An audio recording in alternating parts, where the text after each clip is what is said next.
here we are onto the internals of this chopper. What I have done is I went back to the reference photos, and obviously this is pretty well documented. There's plenty of photos out there. So I wanted to do the stripe deck plating and add just that bit of extra detail beyond the standard. So I'm using 1mm Tamiya tape to add the stripe. Yeah, I think it's a stripe layering that you can see on a lot of those type of finishes, floor finishes. So there's also tie downs and a whole bunch of other things. And it's interesting when you do look at real equipment that it's never that neat. So it was just taking time here. I come back, used a light grey over it. I wasn't completely happy with the red for the internal seats. So I come back with a much more glossy red. This is the crew seats. And as I'm doing here, I'm just adding a little bit of texture and detail. Dry brushing on the instrument panel. There's really minimal detail on this instrument panel, but I never get too hung up on this because it's very hard to see it. I'm never going to see it in truth, especially in this case, the way it's positioned. Silver for the chair frames. As I said, I did spend a bit of time having a look at some of the reference photos that are out there. The cockpit's pretty plain. Where I think the interesting eye candy was happening was in the actual bay. I'm not sure though, I guess. I've never thought what it's called, but a loading bay or storage bay. So there's obviously crew seats for Loadmaster or whatever they're called, Loadmaster I assume, and then there's a lot of extra seats and they're those red canvasy type seats. I'm not sure what they are. I just used some scrap here, painting orange storage boxes, stowage and things like that to just add that bit of detail that, as you can see there.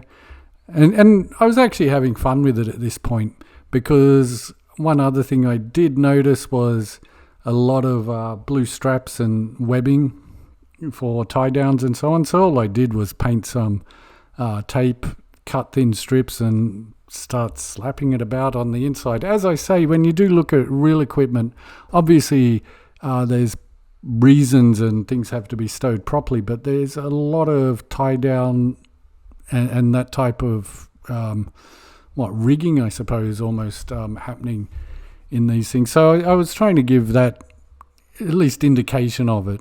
The fuselage two halves go together, no dramas at all. There's a bit of tweaking, I suppose, just to make sure everything's sitting in the right place, but once that happens, no big dramas at all.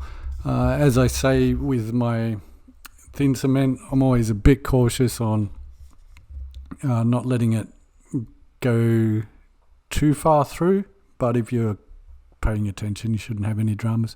There wasn't a huge amount of cleanup. In general, I'd say this kit turned into more of a painting and finishing type project, and what made the painting a bit difficult here, especially when you come to the masking, is just the curvatures that you're dealing with. We've got some quite nasty three-dimensional curves that are happening here. So getting the tape to sit properly wasn't always that easy. I did smooth out the seam lines on the upper surface. And then you can see here where we're at. I did the black nose.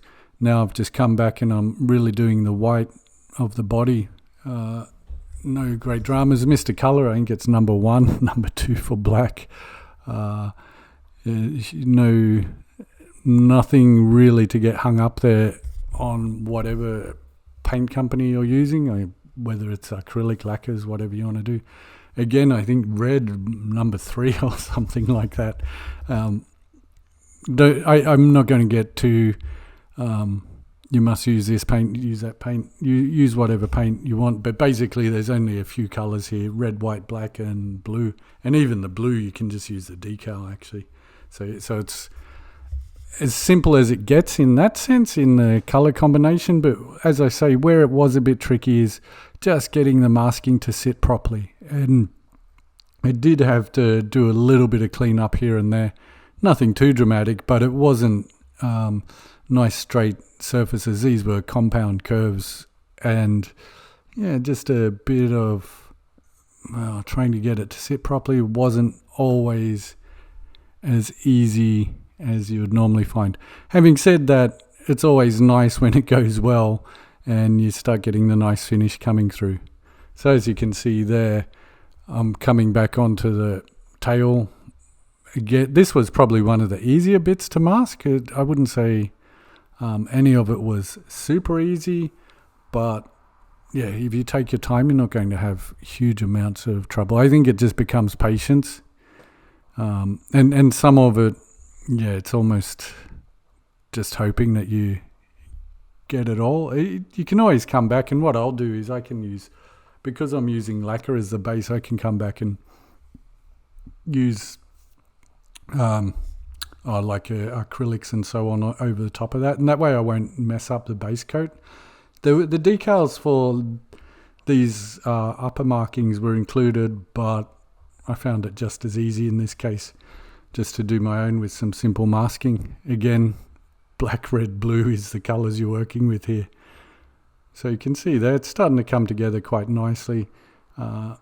Take your time, not going to have any dramas. On the whole, I would recommend this kit. Is it the best chopper kit out there? No, of course not. But I think it was $30. It's fun. I would also say I think it's a good practice one, because yeah, there's plenty of masking here, and like you can see there, you can kind of add in a fair bit of extra detail if you want. Okay, Mr. Color number 5, which is the blue to do that blue band. So just for a bit of interest, I think these were from the late 80s, mid to late 80s, and then really started to be seen in the 1990s. And the Coast Guard colours are really cool. It makes a change for me, I think, to just do some of the brighter colours. And I've always liked doing, what would you call it, more civilian type colours. So it's just something different to normal camouflage or metallics. And in this case, I do think the Coast Guard colours or schemes do look very nice. There was no trouble at all doing the canopy masking, and the fit here was excellent, which is one of those ones where on a lot of kits you can have good fit, but it can get a bit wobbly when it gets to the clear parts. But no, in this case, yeah, no dramas at all. You can see here I'm just really getting into the detail on doing some of this additional masking. Again, take your time. You won't have any trouble at all. And the nice thing, even though this is 1/72 canopy or cockpit windows, there's plenty of room there, so you don't have that very fiddly work to do. What I did do is I come around and did the edges in red just to get to line up with the scheme. And you can see there I even left the windscreen or windshield wipers blank, just so that you do have the wiper blades. I think I mentioned in another video that I use my cry cut machine to do little circles. It makes the wheels look much nicer, and you'll see here just the effect that you can get just using those little circle cutouts. Just for interest, what I did do on the actual rotor blades is use a flat black. In this case, I think it was just Tamiya flat black, whatever the number was there.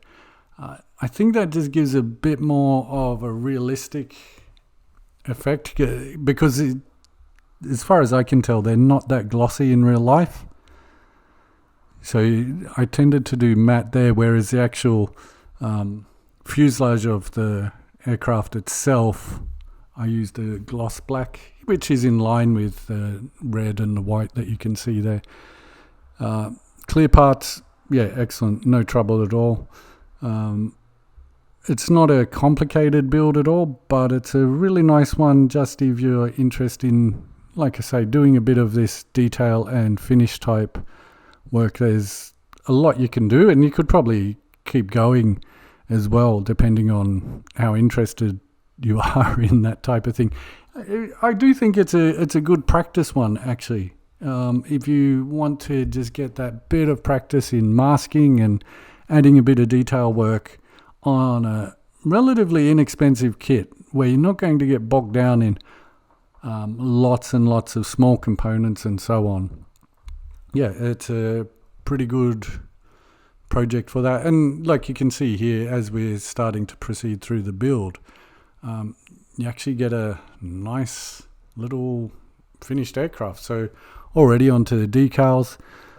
Even the decals, there's nothing complex here at all. But it's interesting because even though it's not complex, you actually get a really nice finish. There's not a lot of decals to go on this. There's a few warning ones, rescue, and obviously the Coast Guard insignia and markings. But yeah, it's really nice simple little kit without too much drama. So yeah, I'd recommend it in that sense. If you are really into doing helicopters and so on, there's obviously much better out there, but you're going to pay for it. If you're just looking for something different, yeah, this is a nice little kit. Just taking my time at this point, putting on some of these extra decals.